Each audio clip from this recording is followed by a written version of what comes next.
द्वारा लोगों को करोड़ों रुपए की दी सौगात। रुड़की सिविल अस्पताल में ऑक्सीजन प्लांट का किया लोकार्पण।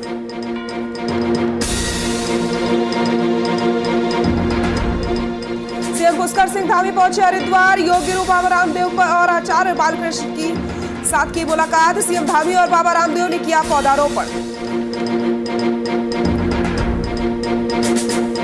देहरादून में बढ़ती महंगाई के खिलाफ कांग्रेस का अल्लाह बोल। बीजेपी सरकार का किया पुतला दहन। बेरोजगारी के मुद्दे पर भी बीजेपी को घेरा।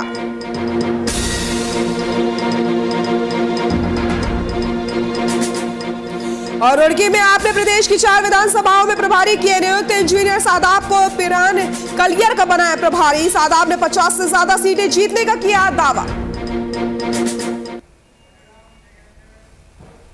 नमस्कार, बुलेटिन में आप सभी का स्वागत है। मैं हूं आपके साथ सृष्टि शुक्ला। रुक करते हैं खबरों का। रुड़की के नेहरू स्टेडियम में पहुंचे उत्तराखंड के मुख्यमंत्री पुष्कर सिंह धामी ने क्षेत्र के लोगों को करोड़ों रुपए की सौगात दी है। वहीं सबसे पहले सीएम ने रुड़की सिविल अस्पताल में ऑक्सीजन प्लांट का लोकार्पण किया।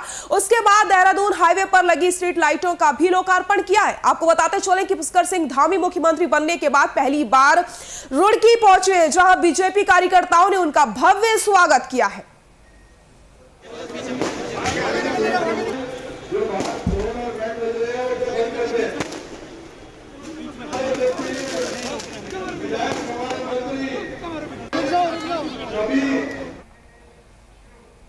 उत्तराखंड के मुख्यमंत्री पुष्कर सिंह धामी हरिद्वार पहुंचे, जहां उन्होंने योग गुरु बाबा रामदेव और आचार्य बालकृष्ण से मुलाकात की। पतंजलि रिसर्च सेंटर में सीएम धामी और बाबा रामदेव ने पौधारोपण किया है। मुख्यमंत्री के साथ राज्यसभा सांसद नरेश बंसल, कैबिनेट मंत्री धन सिंह रावत आदि लोग मौजूद रहे।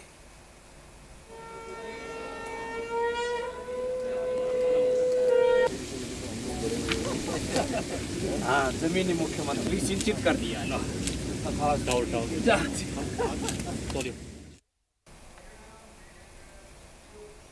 बढ़ती महंगाई और बेरोजगारी के मुद्दे पर उत्तराखंड कांग्रेस ने बीजेपी सरकार का पुतला दहन किया और अपना विरोध जताया। कांग्रेस के प्रदेश महामंत्री नवीन जोशी ने कहा कि जब से बीजेपी की सरकार आई है तभी से बेरोजगारी बढ़ती जा रही है। चुनावी घोषणा पत्र में भाजपा ने रोजगार देने के जो वादे किए थे वो आज तक पूरे नहीं हुए हैं, जिसका खामियाजा राज्य के बेरोजगार उठा रहे हैं।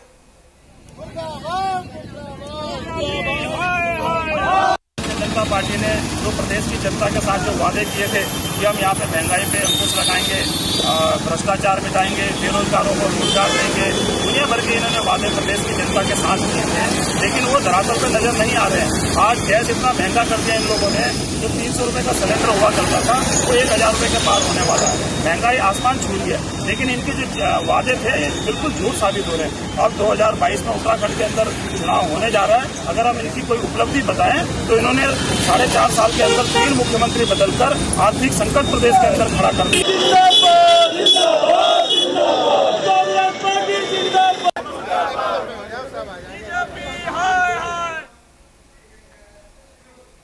आपके प्रदेश प्रभारी दिनेश मोहनिया ने प्रदेश की 4 विधानसभाओं में प्रभारी नियुक्त किए हैं। पिरान कलियर विधानसभा क्षेत्र से इंजीनियर शादाब को प्रभारी बनाया गया, जिसके बाद स्वागत समारोह का आयोजन भी किया गया। कार्यकर्ताओं ने उनका भव्य स्वागत किया। वहीं शादाब ने कहा कि आम आदमी पार्टी उत्तराखंड में 50 से भी अधिक सीटें जीतकर सरकार बनाने का काम करेगी।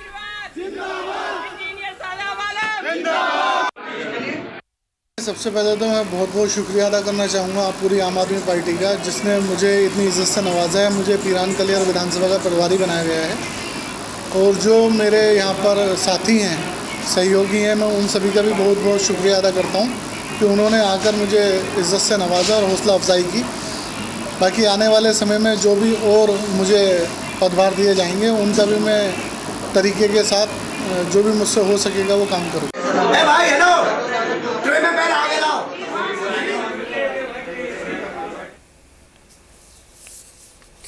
आपके प्रदेश प्रभारी बनाए जाने के बाद भव्य स्वागत हुआ, और उसके बाद आपको बताते चले उत्तराखंड में 50 से भी अधिक सीटें जीतने का यहां पर दावा किया जा रहा है और सरकार बनाने की बात की जा रही है। उत्तराखंड में मुख्यमंत्री पद का चेहरा आपकी तरफ से घोषित किए जाने के बाद कर्नल अजय कोठियाल ने अब आम आदमी पार्टी को और मजबूती प्रदान करना शुरू कर दिया है। कर्नल अजय कोठियाल ने घनसाली विधानसभा के युवा नेता दिनेश लाल को पार्टी की सदस्यता दिलाते हुए कहा कि क्षेत्र में लगातार आम आदमी पार्टी का संगठन और परिवार बढ़ता हुआ नजर आ रहा है, जो आने वाले दिनों के लिए पार्टी के लिए शुभ संकेत हो सकता है।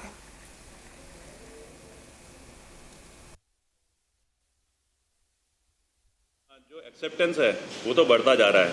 अभी हम देख रहे थे कि कई जगह ना जैसे सर्वे होते हैं तो उसमें सर्वे में आ रहा है कि आम आदमी पार्टी जिस दिन से डिक्लेयर करा गया है कि फेस जो 2014 में जिला पंचायत का चुनाव लड़ चुके हैं घनसाली से और अलग अलग संगठनों के माध्यम से लगातार घनसाली विधानसभा में लोगों से रूबरू रहे हैं, उनके सुख दुख में अपनी शक्ति को लगाए हुए हैं, आज तक लगे हुए हैं। हमारी टीम और मजबूत होते रहेगी। आप सबका धन्यवाद बहुत बहुत।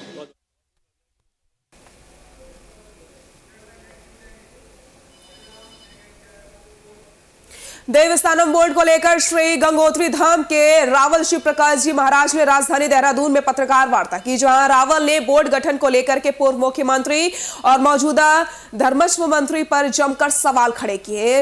रावल शिव प्रकाश जी महाराज का कहना है कि चार धाम में पूजा करने वाले पंडे पुजारी हैं, लेकिन उन्हें सरकार के एक फैसले के चलते जिंदाबाद मुर्दाबाद करना पड़ रहा है। सरकार को भी इसका नतीजा पता है और सरकार को इसका संज्ञान लेकर जल्द ही सही फैसला लेना चाहिए। इसमें निरीक्षण के लिए देवस्थानम बोर्ड को लेकर पूरे चार धामों में धारणाएं प्रदर्शन चल रही है और इन धारणा प्रदर्शनों से सरकार को तो नहीं, प्रत्येक जनमानस को इसकी हानि पहुंच रही है।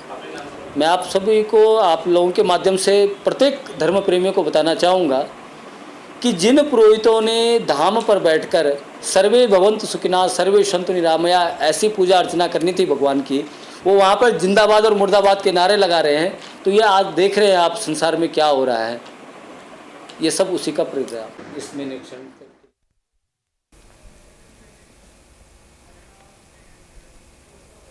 पौड़ी के जिलाधिकारी विजय कुमार जिले में फसलों की औसत उपज और उत्पादन के आंकड़े संकलन करने को लेकर के ग्राम सभा रसूली पहुंचे, जहां उन्होंने धान की फसल की कटाई और मड़ाई का जायजा लिया। एडीएम ने खेत का नक्शा, रजिस्टर आदि भू अभिलेखों की जांच करते हुए किसानों द्वारा बोई गई धान के बीज के बारे में जानकारी ली है।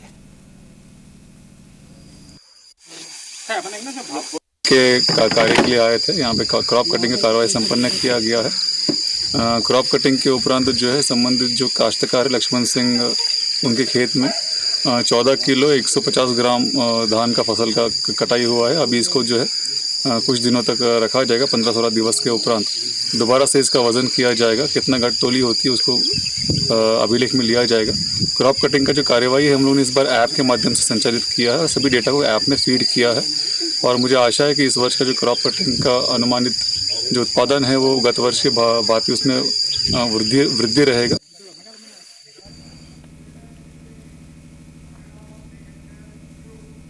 विश्व धरोहर रम्माड़ के गांव तक पहुंचने वाली एकमात्र सड़क बदहाल हो चुकी है। आपको बताते चले, रम्माड़ को यूनेस्को द्वारा विश्व धरोहर का दर्जा दिया गया, लेकिन इस गांव तक विश्व बैंक द्वारा फाइनेंस सड़क के हाल क्या है आप इन तस्वीरों में देख सकते हैं। ग्रामीणों की माने तो जब से ये सड़क बनी है तब से खस्ता हाल है।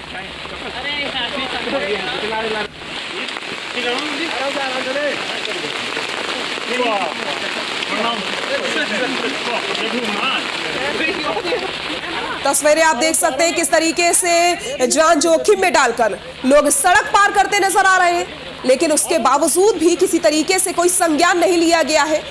और सड़क की हालत क्या है आप देख सकते हैं, कभी भी कोई भी बड़ा हादसा यहाँ पर हो सकता है।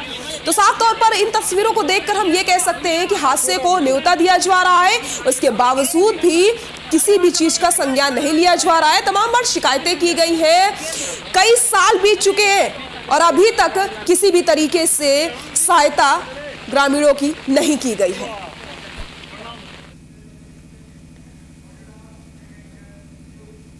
नैनीताल में संयुक्त कर्मचारी महासंघ कुमाऊं एवं गढ़वाल मंडल विकास निगम के कर्मचारियों ने मुख्यमंत्री को ज्ञापन सौंपा, जिसमें मांग की गई है कि निगम में कई सालों से काम कर रहे कर्मचारियों को नियमित टीकाकरण किया जाए और चतुर्थ श्रेणी से तृतीय श्रेणी में प्रमोशन भी किया जाए। और अगर इन मांगों को पूरा नहीं किया गया तो 13 सितंबर से भूख हड़ताल शुरू कर दी जाएगी।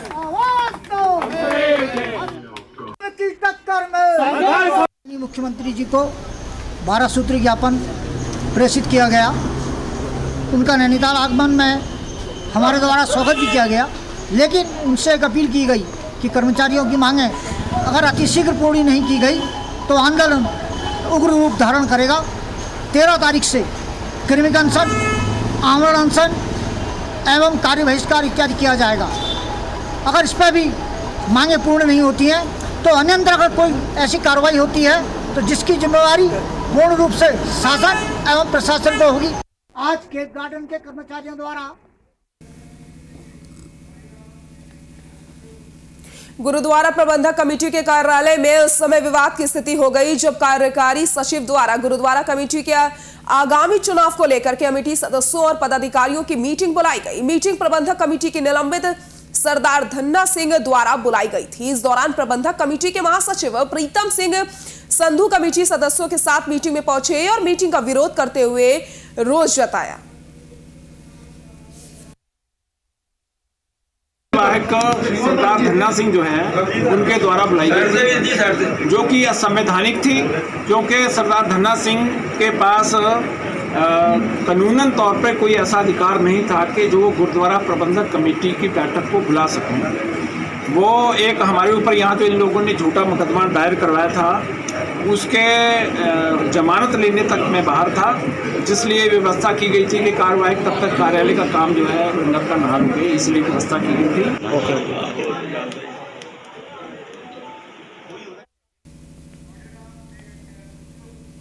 राजधानी देहरादून के कोरोनेशन अस्पताल में कोविड-19 की तीसरी लहर को लेकर के पूरी तैयारियां कर ली गई हैं। अस्पताल की प्रमुख अधीक्षक डॉक्टर शिखा ने कहा कि हमारे पास अभी केवल मेन पावर की कमी है और बच्चों के लिए 38 बेड तैयार कर दिए गए, साथ ही साथ 10 आईसीयू बेड भी तैयार हो चुके हैं।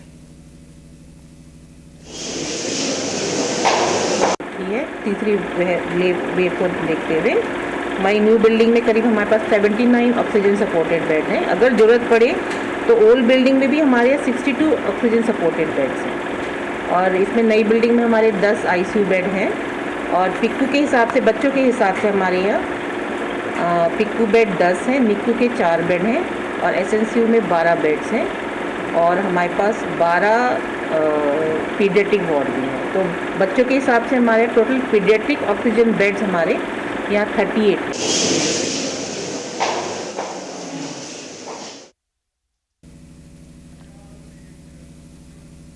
एक साल पहले हरेला के नाम पर लोक निर्माण विभाग भानियावाला से लेकर जॉली ग्रांट एयरपोर्ट तक डिवाइडर पर लगाए गए पेड़ों को सौंदर्यीकरण के नाम पर उजाड़ा जा रहा है। हालांकि लोक निर्माण विभाग द्वारा सौंदर्यीकरण के लिए एमडीडीए को एनओसी जरूर दी गई, पर अब सवाल यह उठता है कि सरकारी पैसे की बर्बादी और हरे भरे पेड़ों को उखाड़ने वाले विभाग से वृक्षारोपण के नाम पर खर्च किए गए पैसों की वसूली हो पाएगी या सिर्फ जनता के टैक्स से जमा पैसे की बर्बादी सरकारी विभाग यूं ही करते रहेंगे। सरकारी जो पैसा है उसकी बंदरबाट होनी है। हमारे ये विधायक रहे, ये पूर्व मुख्यमंत्री रहे, हर समय हरेला 7 जुलाई से इनका हरेला पर्व मनता, लाखों करोड़ों पेड़ लगाए जाते हैं सौंदर्यीकरण के नाम पे। एयरपोर्ट से लेकर भानियावाले के बीच में और इधर ऋषिकेश के बीच में, जो बीच में डिवाइडर के बीच में जो प्लांट लगाए, काफ़ी कॉस्टली पेड़ लगाए गए थे। उनकी साज सज्जा के लिए इन लोगों ने दुनिया भर की लेबर लगाई। आज देखने में आ रहा है कि उन जो हमें कम से कम जो प्रदूषण मुक्त करते हैं ये पौधे, जिस पेड़ को काटना बहुत बड़ा गुनाह है, इन लोगों ने सारी जड़ें खोद दी उन पेड़ों की।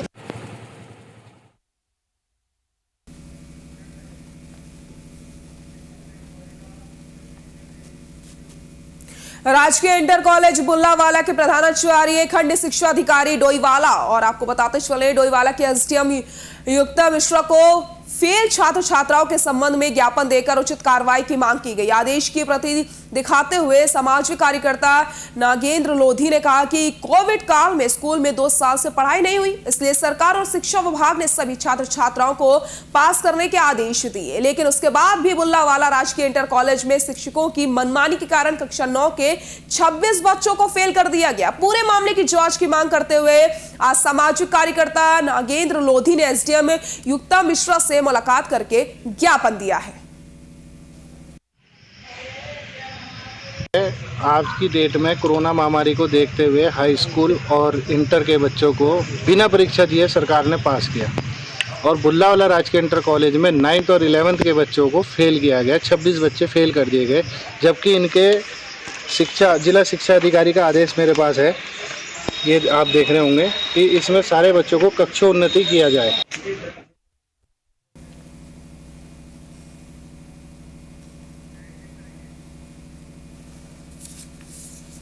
राजकीय इंटर कॉलेज बुल्लावाला के प्रधानाचार्य खंड शिक्षा अधिकारी डोईवाला और डोईवाला के एसडीएम युक्ता मिश्रा से मुलाकात की गई है। जिस तरीके से कोविड काल में बच्चों को फेल कर दिया गया, उसी के मद्देनजर ये मुलाकात की गई है और ज्ञापन सौंपा गया है, क्योंकि बच्चों के भविष्य के साथ खिलवाड़ किया गया है। सरकार ने निर्देश दिया था कि कोविड में बच्चे स्कूल नहीं गए हैं, इसलिए सभी को पास कर दिया जाए। उसके बावजूद भी कक्षा 9 के 26 बच्चों को फेल कर दिया गया। इसी के मद्देनजर ये ज्ञापन सौंपा गया है।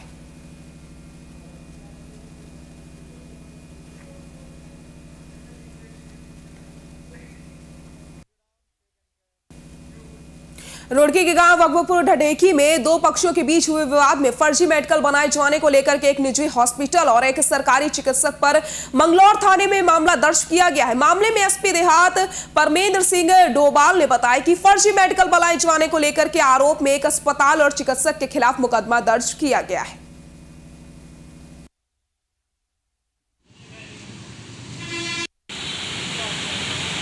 झूठी रिपोर्ट है, इसमें ये जो अपराधी है आज तक ये गिरफ्तार नहीं हो सके और इन्होंने कई बार झगड़ा भी कर लिया। गांव के किनारे पर इनके मकान है, पूरे गांव का रास्ता है वहाँ पे, तो ये वहाँ से परेशान करते हैं। पीछे इन्होंने 3 साल करीब हो गए, इन्होंने कुछ लोगों पर गोलियों से हमला करा, कम से कम 30-40 फायर करी। उन लोगों ने मकान में बढ़कर जान बचाई। मामला यो जी हमारा कि गाँव में झगड़ा हुआ था, 2-3 महीने की बात होगी। उसमें झगड़ा होने के बाद बच्चों में तो कोई बात नहीं हुई जी, उसमें फैसला होगा। फिर दोबारा उन लोगों ने फिर झगड़ा करा, उसमें मंगलौर कोतवाल साहब ने फैसला करा दिया था। उसके बाद इन लोगों ने मेरे ऊपर मंगलौर हमला करा हथियारों के साथ, जिसमें इनके हथियार भी आ रहे और ये लोग भी आ रहे। इन्होंने हथियार से मेरे सिर पर वार करा, उसकी यहाँ सिर के ऊपर मेरे बट लगी हुई लिवालियर की।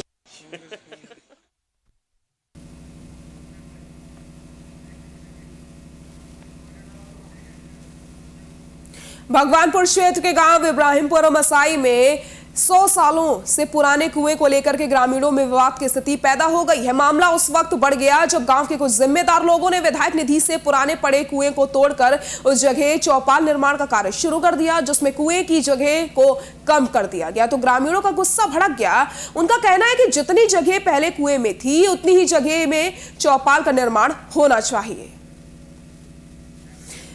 गांव वालों में विवाद खड़ा हो गया कुएं को लेकर के। आपको बताते चले ये कुआं 100 साल पुराना है और चौपाल बनाने को लेकर के ये विवाद खड़ा होता है, जिसके बाद ग्रामीणों में आपस में जमकर विवाद हो गया।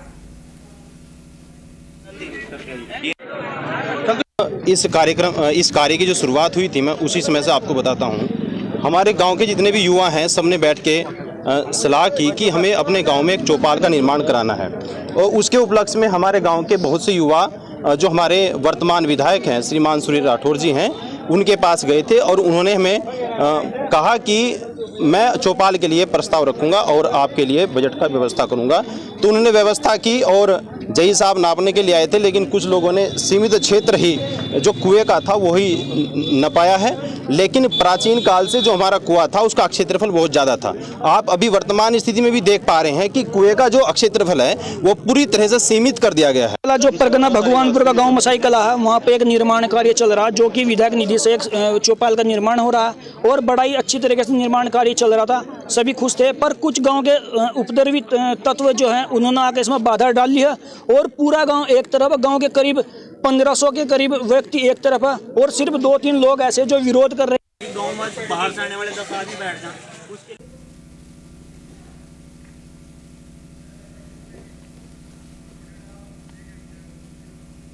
रुड़की में जाने माने कर्नल हॉस्पिटल में आने वाले लोगों के लिए 13 तारीख को निःशुल्क कैंप का आयोजन किया जाएगा। ये जानकारी आज हॉस्पिटल के संचालक डॉक्टर अंदरौन मसूद ने दी है। आपको बताते चले, दिल्ली रुड़की रोड पर स्थित कर्नल हॉस्पिटल में सभी बीमारियों के लिए निःशुल्क जांच की जाएगी और उसमें ब्लड प्रेशर, शुगर और हड्डियों की निःशुल्क जांच की जाएगी। तो लोगों के लिए खुशखबरी है। आपको बताते चले 13 तारीख को निःशुल्क जांच का कैंप लगाया जाएगा, जिसमें आप किसी भी तरीके की जांच निःशुल्क करवा सकते हैं।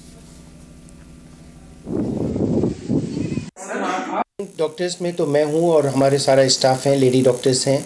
जितना भी यहाँ पर हम लोग बहुत फ्रीक्वेंटली मेडिकल कैंप्स करते रहते हैं, जिसमें ये सारी सुविधाएं हम लोग बार बार करते हैं, जिससे कि जो ज़्यादा से ज़्यादा इस पॉपुलेशन ग्रुप इलाके के लोग हैं, जो लेडीज़ हैं जिनके अंदर कैल्शियम की कमी होने से हड्डियाँ कमज़ोर हो जाती हैं, उनको पहले पता लगाया जा सके और उसका इलाज किया जा सके।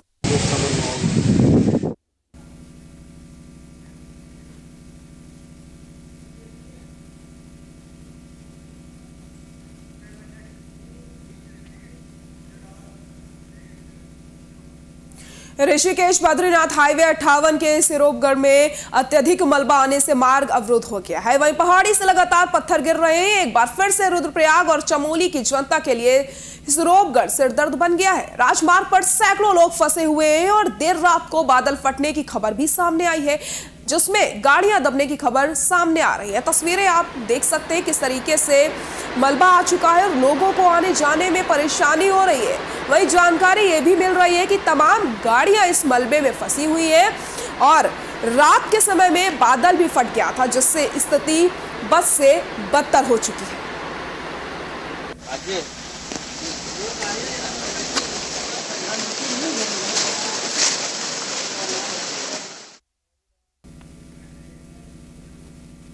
पहाड़ों और जंगल में हुई बारिश से कॉर्बेट नेशनल पार्क में बहने वाले धनगढ़ी नाले से विकराल रूप ले लिया है, जिसके चलते कॉर्बेट पार्क में सुरक्षा दीवार बना रहे कर्मी और मजदूर बाढ़ के बीच में फंस गए। गनीमत ये रही कि धनगढ़ी गेट से कॉर्बेट पार्क का स्टाफ समय पर पहुंच गया और इन्हें कड़ी मशक्कत के बाद रेस्क्यू करके बाहर निकाल लिया गया। इसमें देख सकते हैं किस तरीके से जल भराव है और इसमें कर्मचारी फंस गए थे। कड़ी मशक्कत के बाद उन्हें बाहर निकाला गया और गनीमत ये रही कि सभी की जान बचा ली गई है। ये वहां निकल जाएंगे ना अगर सबके सब।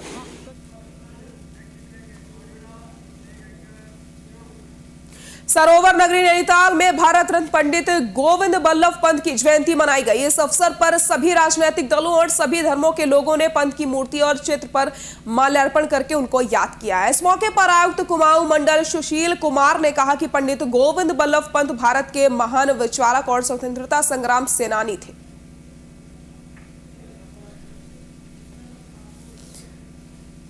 सरोवर नगरी नैनीताल में भारत रत्न पंडित गोविंद बल्लभ पंत की जयंती मनाई गई।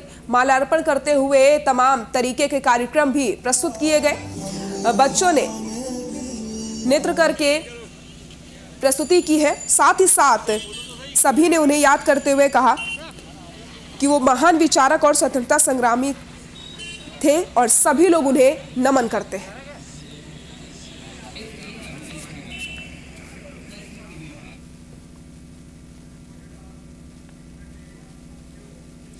जोशीमठ में भालू का आतंक जारी है। आबादी वाले इलाकों में सीसीटीवी में तस्वीरें कैद हो रही हैं। 10 से अधिक जंगली भालू नगर में घुस गए हैं। अभी तक वन विभाग इनको पकड़ने में नाकामयाब साबित हो रहा है। वहीं स्थानीय लोगों में दहशत का माहौल बन गया है। अब तक 4 लोगों को जंगली भालू घायल कर चुके हैं। सीसीटीवी में भालू की तस्वीरें कैद हो रही है और लोगों में दहशत का माहौल बन गया है। आपको ये सीसीटीवी फुटेज हम दिखा रहे हैं, जहां पर आप देख सकते हैं किस तरीके से भालू कैद हुए हैं। 10 जंगली भालू घुस चुके हैं गांव में और जिस तरीके से लोगों पर ये भालू हमला कर रहे हैं उसकी वजह से दहशत का माहौल बन गया है और वन विभाग की लापरवाही कहीं ना कहीं उजागर हो रही है, क्योंकि अभी तक भालू को पकड़ा नहीं गया है।